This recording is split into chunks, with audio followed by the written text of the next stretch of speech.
Jean-Claude Bourret est une figure du paysage audiovisuel, incontestablement l'un des journalistes les plus célèbres de France. Journaliste à France Inter, rédacteur en chef et présentateur des journaux de TF1 puis de la 5, rédacteur en chef enfin à RMC.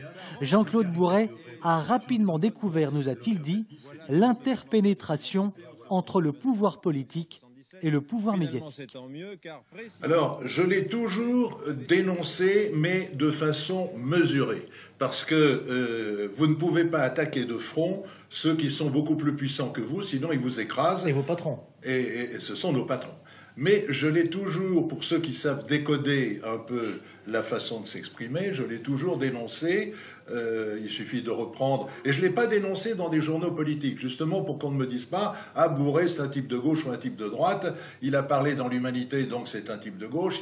Il a parlé dans le Figaro, donc c'est un type de droite. » Je l'ai dénoncé dans des journaux comme Téléstar, Télé 7 jours. Ça m'a valu d'ailleurs de perdre le journal de 20 h sur TF1 au moment où il y a eu la grande manifestation en faveur de l'école libre, parce que j'avais fait mon métier de journaliste. Et malgré tout le système qui avait été mis en place par la gauche à l'époque, c'est-à-dire qui tenait l'agence France Presse, ils avaient nommé les directeurs de l'information de toutes les grandes chaînes de télévision, mais moi, je suis passé par-dessus eux. J'ai demandé directement au ministère de l'Intérieur et au service de presse combien il y avait de manifestants. Et c'était pas dans les dépêches de l'AFP qui censuraient tout ça. Et donc, quand l'attaché de presse de M. Defer, qui était ministre de l'Intérieur, socialiste, m'a dit « il y a au moins 800 000 manifestants », et que je lui ai demandé « mais depuis combien de temps il n'y a pas eu 800 000 manifestants à Paris, selon la préfecture de police, puisque c'était un nombre officiel ?»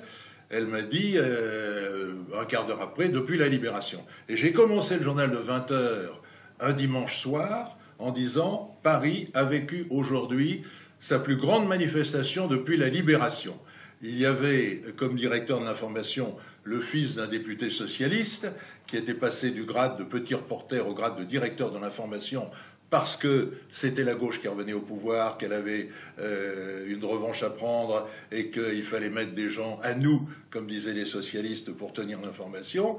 Il a failli avaler sa cravate. L'Élysée, on me l'a raconté après, l'Élysée lui a téléphoné fou de rage, mais qu'est-ce qu'il raconte Bourret? Et on m'a viré du journal de 20 h.